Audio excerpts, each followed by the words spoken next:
आपके साथ सतवीर सारण और आप देखना शुरू कर चुके हैं बेधड़क हरियाणा न्यूज। और आपको बता दें कि आज नाथुश्री चोपटा ब्लॉक के ग्राम पंचायत कुतियाना में एक कबड्डी प्रतियोगिता करवाई गई है और इसमें आज मुख्य अतिथि के रूप में अनुराग ढांडा जी पहुंचे। आपने कई बार सुना भी होगा। आपको बता दें कि जो दिल्ली के मुख्यमंत्री हैं अरविंद केजरीवाल जी, उनके सलाहकार हैं, वो आज यहाँ पहुंचे हैं और उनकी टीम भी आप तस्वीरों में देख पा रहे हैं मंच पर है। तो हम उनसे बातचीत करते हैं और इस बारे में वो क्या कुछ कहते हैं, क्योंकि आज अगर हालात करें देश और प्रदेश के तो कहीं बदले नजर आ रहे हैं, तो उस पर चर्चाएं करते हैं। क्षेत्र में स्वागत है। बहुत बहुत शुक्रिया। आप आए सर। आज जिस तरह के राजनीतिक हालात हैं, कहीं न कहीं जिस तरह से सरपंचों के साथ हरियाणा की बात करें तो बर्ताव किया जा रहा है, क्या कुछ कहेंगे? देखिए, ये बहुत ही शर्मनाक दिन था जिस दिन हरियाणा की सरकार ने गांव की सरकार के ऊपर, हजारों सरपंच गए हुए थे चंडीगढ़ में और वो अपना मान के गए थे कि हम अपने मुख्यमंत्री से, प्रदेश के मुख्यमंत्री से मिलने जा रहे हैं, और गांव के लोगों की पगड़ी लेके गए थे। कोई भी सरपंच होता है किसी गांव का तो वो उसका सम्मान होता है, सिरमौर होता है, पगड़ी होता है गांव की। उस पगड़ी पर जिस तरीके से लाठियां बरसाई खट्टर सरकार ने, जिस तरीके से सिर फोड़े, टांगे तोड़ी सरपंचों की, वो साफ दिखाता है कि लोकतंत्र के लिए सम्मान नहीं है इन लोगों की नजर में। और ये लाठी तंत्र लाना चाहते हैं, ये तानाशाही चलाना चाहते हैं, लेकिन ये भूल गए कि इनसे भी बड़े बड़े तानाशाह आए हैं इतिहास में, लेकिन कोई टिका नहीं। लोकतंत्र को तानाशाही से तब्दील नहीं किया जा सकता। आपको लोगों की बात सुननी पड़ेगी। गांव चलाने का जिम्मा सरपंचों के ऊपर है, पंचायत के ऊपर है, और प्रदेश चलाने का जिम्मा मुख्यमंत्री के ऊपर है, प्रदेश सरकार के ऊपर है।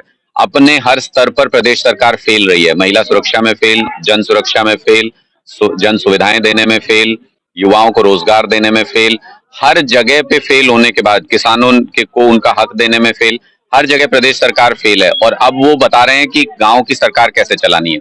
तो मुझे लगता है कि ये तानाशाही रवैया दिखाता है सरकार का, और इसका मुंहतोड़ जवाब जनता देगी। जनता सब कुछ देखती है, लेकिन जब मौका आता है तो पलट के ऐसा जवाब देती है कि सब चुप हो जाते हैं। तानाशाह लोग अपनी गद्दियों से गिर जाते हैं, उनके सिंहासन पलट जाते हैं।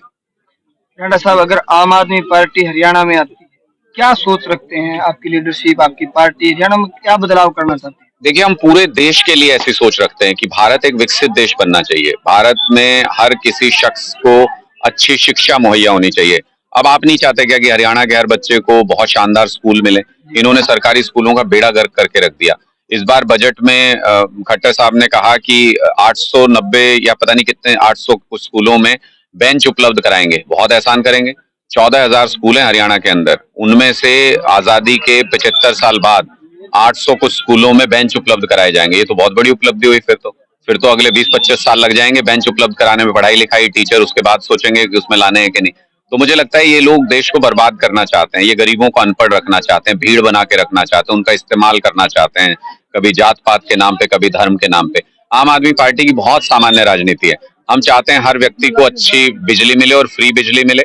आम आदमी पार्टी चाहती है हर व्यक्ति को साफ सुथरा पीने का पानी मिले, फ्री पानी मिले, हर व्यक्ति को अच्छे स्कूल मिले, अच्छे अस्पताल मिले, उनको मूलभूत सुविधाएं जीने के लिए जो चाहिए वो देना सरकार की जिम्मेदारी। क्योंकि 24 घंटे टैक्स लेते हो आप लोगों से, 24 घंटे खाते हुए टैक्स, सोते हुए टैक्स, कुछ खरीदते हुए टैक्स, हर चीज में टैक्स लेते हो। और जब वापस देने की बारी आती है, 10 रुपए देने की बात कह दो आपकी पब्लिक को, ये 10 रुपए का फायदा दे रहे हैं, तुरंत बीजेपी, कांग्रेस, इनके पेट में दर्द होना शुरू हो जाता है। अरविंद केजरीवाल जी हमेशा बोलते हैं हमको कि जितना इन पार्टियों के पेट में दर्द होगा और एक सुविधा लोगों को फ्री दे दूंगा। ये जनता का पैसा है, जनता तक लौटाएंगे, मूलभूत सुविधाएं शानदार करेंगे और देश को विकसित बनाएंगे। जिस तरह से दिल्ली में जो प्रकरण हुआ है, मंत्री जी को अरेस्ट किया गया है, उस बारे में क्या कुछ कहेंगे? लोग सवाल कर रहे हैं कि क्या शराब घोटाला हुआ है या शराब से जुड़ी हुई आम आदमी पार्टी की कोई बात है? देखिए, ये शराब घोटाले से जुड़ा हुआ मामला नहीं था। अगर ये शराब घोटाले से जुड़ा हुआ मामला होता तो आप मुझे बताइए कि शराब घोटाले की अगर जांच करनी होती सीबीआई या ईडी को, तो हरियाणा में नहीं करते। यहाँ दिन रात ठेके खुलते हैं। कोई भी आप अपना कैमरा लेके चले जाओ, सारे ठेके दिन रात खुलते हैं। दिन में लीगल, रात में इलीगल, सारा पैसा मंत्री बटोरते हैं। अगर जांच करनी हो तो यहाँ आके कीजिए। सोनीपत के आसपास कई दर्जन लोग मर गए थे जहरीली शराब पी के, जांच करनी थी तो यहाँ कीजिए। गुजरात में सैकड़ों लोग मर गए जहरीली शराब पी के, वहां पे लीगल नहीं है शराब, फिर भी खूब बिकती है। वहां पे जांच कीजिए अगर सीबीआई ईडी को जांच करनी है। तो इसलिए ये आबकारी की जांच का मामला नहीं था। ये दरअसल 20 लाख बच्चों के लिए दिल्ली में शानदार सरकारी स्कूल बना दिए मनीष सिसोदिया जी ने, इसलिए इनको खटक गए। उससे पहले सत्येंद्र जैन जी ने दिल्ली वालों के लिए अच्छे अस्पताल बना दिए तो उनको जेल भेज दिया। मुझे तो लगता है इनका फॉर्मूला हो गया है कि जो देश के लिए अच्छा काम करे उसको जेल भेज दो, और जो देश को लूटे बर्बाद करे उसको अपने साथ प्लेन में लेके घूमो। इनके दोस्त सारे ऐसे ही बिजनेसमैन है। तो ये देश को बर्बाद करने की एक साजिश है कि देश के लोगों को मूलभूत सुविधाएं न मिलने दो, अच्छी शिक्षा न मिलने दो, अच्छी स्वास्थ्य सुविधाएं न मिलने दो। किसी भी विकसित देश में जाके देखिए, मूलभूत सुविधाएं सरकार देती है वहां पे, तब लोग देश के बारे में सोचते हैं और तब देश की तरक्की होती है, तब देश विकसित देश बनता है। तो हमारा यही सपना है, ये हमें जेल भेजें, लाठियां चलाएं, कोई फर्क नहीं पड़ता हमें। हम तो आए हैं सर पे कफन बांध के शहीद होने के लिए। इनका जो मन करे, अगर ऐसे कंट्रोल कर सकते, अगर इस तरह से सरकारें इनकलाबों को रोक सकती, तो फिर आजादी के वक्त में अंग्रेज भी यही सोचते थे कि शहीद भगत सिंह जी को जेल में डाल दो, उनको फांसी चढ़ा दो, तो ये इनकलाब रुक जाएगा। ये इनकलाब रुकने वाला नहीं है, ये इनकलाब पूरे देश में फैलेगा। एक मनीष सिसोदिया को जेल में डालोगे, 1000 पैदा होंगे। एक सत्येंद्र जैन को जेल में डालोगे, 1000 पैदा होंगे। ये पूरे देश के अंदर और हरियाणा में आम आदमी पार्टी की विचारधारा की सरकार आने से कोई रोक नहीं सकता।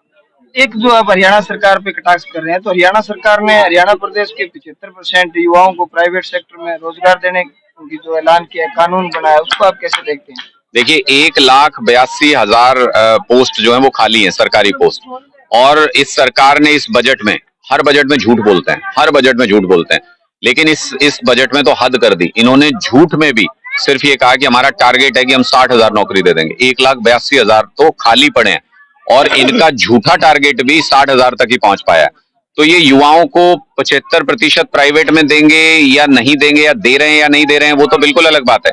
जो रोजगार उपलब्ध है वो देने को तैयार नहीं है। सरकारी नौकरियों में पीछे ऐसी खबर आई थी कि जो लेक्चरर भर्ती हुए थे उसमें से 65-70% हरियाणा के बाहर के युवाओं को वहां पे नौकरी दी गई। तो मुझे तो लगता है कि हरियाणा के युवाओं का तो भविष्य अंधकार में डाल दिया है इन्होंने। सिर्फ दिखाने के लिए कहते हैं कि हरियाणा के युवाओं को रोजगार मिले, लेकिन रोजगार देने की ना इनके पास कोई योजना। बेरोजगारी में नंबर 1 है, पता नहीं पिछले कितने सालों से लगातार नंबर 1 है।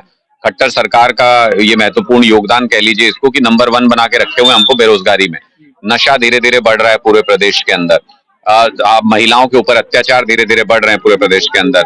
जन सुरक्षा में हम पूरे देश में 36 जगह हैं, 29 प्रदेश, 7 केंद्र शासित प्रदेश, 36वें स्थान पे आता है हरियाणा अगर सुरक्षा के मामले में देखें। तो मुझे लगता है कि बर्बाद होने में तो कोई कसर बची नहीं है। लोग बस इंतजार कर रहे हैं कि चुनाव कब आएगा। इनका सुपड़ा साफ इस बार लोग करके भेजेंगे, और गांव में तो इनकी एंट्री इस बार होगी नहीं, ये इन्होंने सुनिश्चित कर दिया। सरपंचों के सिर पे लाठी चला। जी धन्यवाद सर, आप हमारे साथ जुड़े। ये थे हमारे साथ अनुराग जी ढंडा, जो दिल्ली से सीएम अरविंद केजरीवाल के सलाहकार हैं और आज कुतियाना गांव में पहुंचे हैं। ये तमाम जानकारियां आप देख रहे थे बेहतर हरियाणा न्यूज पे। मैं आपके साथ सुखबीर सारण, कैमरा पर्सन जोनी शर्मा के साथ। धन्यवाद।